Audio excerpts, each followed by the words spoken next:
On a quiet highway at sunset, a black man is pulled over by officers, their stop fueled by prejudice.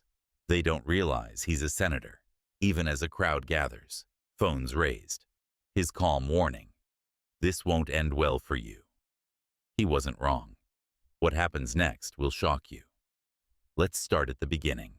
The late afternoon sun bathed the world in a golden hue, casting a warm, almost surreal glow over the endless stretch of the interstate. The light seemed to stretch on forever, stretching the shadows in long, lazy shapes across the pavement. The air was thick with the hum of tires on asphalt, a gentle buzz that filled the space between miles. Inside his sleek black sedan, Senator Malcolm Royce was alone with his thoughts. The car, a pristine symbol of understated wealth, hummed softly as it cut through the quiet, desolate landscape. Leather seats, plush and dark, absorbed the heat of the day, while the subtle scent of polished wood and leather filled the cabin, a reminder of the luxury that had become second nature to him. Royce had worn a tailored navy suit jacket for the community event earlier, the fabric draped across his frame like it was sewn with precision just for him. The jacket now hung neatly in the back seat on a hanger, a testament to his meticulous nature.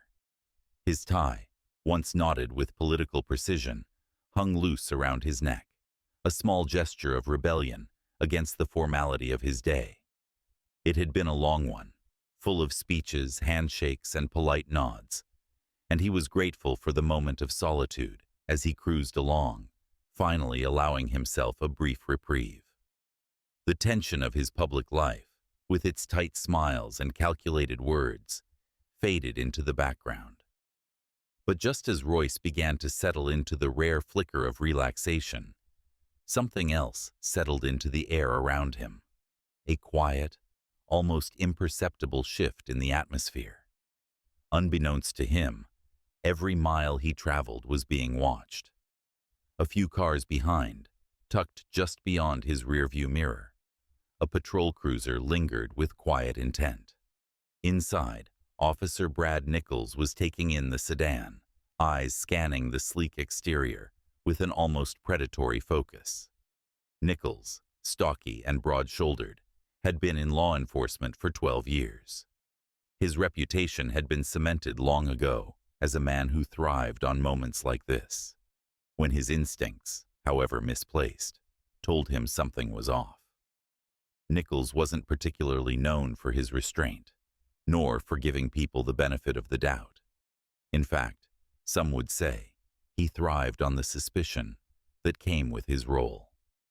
His eyes glinted with a troubling mixture of amusement and malice, the kind that said he had already made up his mind about the situation. His rookie partner, Officer Ethan Taylor, sat stiffly in the passenger seat. His uniform was pristine, a sharp contrast to the slightly rumpled, more lived-in appearance of his partner. Taylor was younger, his face still carrying that youthful unease that often came with being green on the job. He wasn't sure about the stop, but Nichols was always the one to call the shots.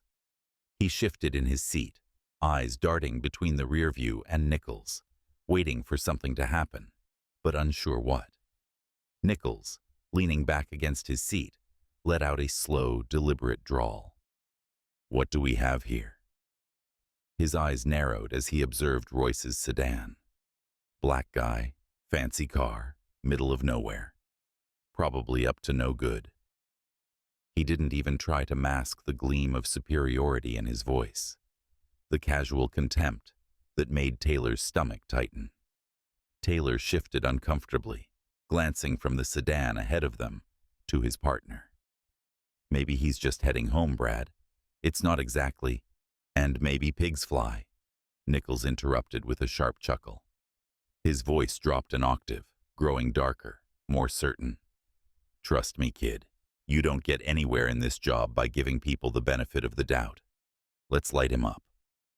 Without waiting for Taylor to reply, Nichols slammed a hand onto the siren, the shrill wail cutting through the quiet evening air like a knife. The sound was jarring, sudden. There one moment, gone the next. But its effect was immediate. Royce's body stiffened in his seat, and his fingers tightened on the steering wheel. It was a familiar pattern, one he'd endured far too many times before. In the sedan, Royce's eyes flicked to the rearview mirror, catching the flashing lights in the distance. He sighed, his brow furrowing as he braced himself. This wasn't new. He'd been stopped like this more times than he cared to count, a routine that had become painfully predictable. His calm, composed demeanor never betrayed the simmering frustration beneath the surface. He signaled and pulled over to the shoulder, parking his car neatly, the way he'd been trained to do in these situations. A moment of irritation passed through him, but he squashed it quickly. No room for that now. He'd learned long ago how to play the part. Polite, cooperative, calm. He caught sight of Nichols as the officer strode toward the car, his gait aggressive, his body language clearly projecting authority. Royce took a breath and rolled down the window, the cool evening air mixing with the scent of leather inside the car. The contrast felt almost surreal. Nichols leaned in, his face hardening into a scowl, eyes cold and calculating. Royce met his gaze, unwavering. There was a brief silence as Nichols seemed to appraise him, eyes scanning his face for any hint of resistance. "Evening," Nichols said, his voice dripping with condescension, his eyes narrowing. "You know why I pulled you over?" "Good evening, officers," Royce began evenly, his deep voice carrying the measured tone of someone used to commanding attention. "Is there a problem?" Nichols's lips curled into a sneer. "License and registration, and step out of the car," he barked, his words clipped. He loomed over Royce, his presence intentionally intimidating. Royce complied, his movements deliberate. He retrieved his wallet and handed over his license, along with the vehicle registration, his sharp gaze locking onto Nichols. "May I ask why I'm being stopped?" he inquired, his tone steady but edged with steel. Nichols ignored the question, flipping through the documents with exaggerated slowness. "We'll determine that after a little look around," he said with mock patience, motioning for Taylor to check the trunk. Taylor hesitated, glancing back at Nichols. "Shouldn't we?" "Just do it," Nichols snapped, silencing the rookie. Royce's eyes shifted to Taylor, catching the flicker of discomfort in the younger man's expression. For a brief moment, their gazes met, and Royce noted the rookie's reluctance. Royce stepped out of the car, his composed movements a stark contrast to Nichols's escalating hostility. His tall frame cut an imposing figure, even without the tailored jacket that usually accompanied his presence. He stood by the car, his hands relaxed at his sides, his posture unthreatening but resolute. The slight breeze carried the distant sound of a passing car, a faint reminder of how isolated the moment felt, despite the growing tension. Behind them, the sun continued its descent, painting the scene in fiery reds and golds. The long shadows stretched over the cracked asphalt, as if the world itself bore witness to the unfolding injustice. Royce knew how this would look to anyone passing by. Another black man, at the mercy of an all-too-familiar system. He tightened his jaw, but said nothing more, his silence a weapon as sharp as any word he might have spoken. Royce stood motionless by the roadside, his hands resting lightly on his hips, as Officer Nichols rummaged through his belongings. The senator's expression remained calm, his sharp eyes tracking every intrusive move, without a word of protest. The sun had dipped further below the horizon, leaving the scene bathed in a hazy twilight. Passing cars slowed down, their drivers craning their necks to glimpse the unfolding spectacle. A growing cluster of onlookers began gathering on the opposite side of the road, whispers rippling through the group. "Wait, isn't that Senator Royce?" a man murmured, to the woman beside him, her phone already in hand. It is, she gasped. What are they stopping him for? The murmurs grew louder, and Royce, keenly aware of the attention, maintained his calculated silence. Every fiber of his being urged him to speak up, but years of navigating tense situations had taught him restraint. Power, he knew, often lay in observing, waiting for the opportune moment. Behind him, Officer Taylor approached the trunk hesitantly, his steps slow and deliberate. He paused, the keys to Royce's car in hand, as the weight of the moment pressed down on him. The rookie glanced over his shoulder at Royce, clearly uncomfortable. "Taylor!" Nichols barked, his harsh tone slicing through the murmurs of the crowd. "What's the holdup? Open it." Taylor swallowed hard, turning back toward the trunk but still hesitating. "Sir," he stammered, his voice barely audible over the ambient noise. "I really think we should reconsider. This doesn't seem right." Nichols's face flushed with irritation, his jaw tightening as he stormed toward his partner. "Do your job, Taylor," he snapped, his voice dripping with contempt. "I'm not going to tell you again." Royce's gaze shifted to Taylor, his calm voice cutting through the tension. "Officers, you're violating several protocols," he said, his tone steady yet firm. "I suggest you reconsider. This isn't going to end well. For you." Nichols spun on his heel, his laugh harsh and humorless. "Is that a threat?" he sneered, stepping closer to Royce. His eyes were alight with aggression, his voice growing louder. "You people think you're untouchable. Well, guess what, Senator? You're not special out here."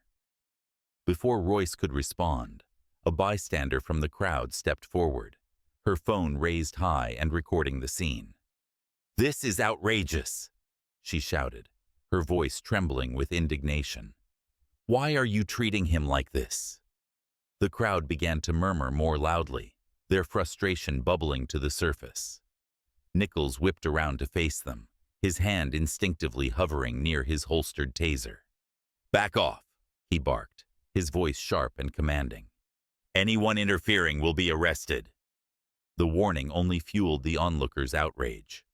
Another voice rang out, strong and clear. "We're not interfering. We're witnessing." The woman holding her phone zoomed in, the red recording light blinking furiously as she stood her ground. Royce watched the interaction, the corners of his mouth tightening ever so slightly. His silence wasn't just a shield. It was a weapon. Every word Nichols spat, every act of aggression, every snap of his temper, was another nail in the officer's figurative coffin. Royce knew his moment to speak would come, and when it did, it would carry the weight of 1,000 eyes and ears, waiting for justice. As the confrontation escalated, Royce's driver's license and registration information popped up on the patrol car's computer. Taylor froze, reading the profile. Senator Malcolm Royce, Chair, Justice Reform Committee. His hands trembled as he whispered to Nichols, "He's a senator. Malcolm Royce." Nichols sneered, "So what? Politicians don't scare me." Meanwhile, Royce leaned against his car, pulling out his phone. He made one call. Within minutes, 2 black SUVs with government plates pulled up, and several well-dressed aides emerged. "Senator Royce," one of them called, "is everything all right?" The color drained from Nichols's face as he watched the scene unfold. Taylor stepped back, his guilt palpable. "Sir," Taylor said quietly to Royce, I didn't know." "You had a choice," Royce replied coldly. "You chose poorly."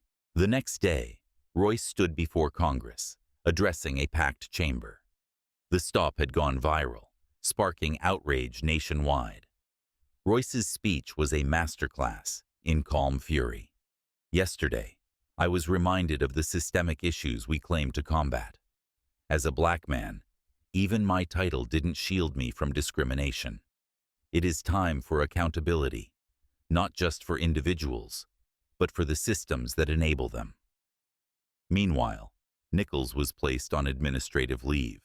His name splashed across headlines. Taylor, guilt-ridden, came forward with a public apology and testified against Nichols during an internal review. The department faced federal scrutiny, and sweeping reforms were announced. As Royce left the chamber to thunderous applause, he paused for a brief moment. The power wasn't in the uniform, he thought, but in the collective will to demand change, and in the courage to fight for it.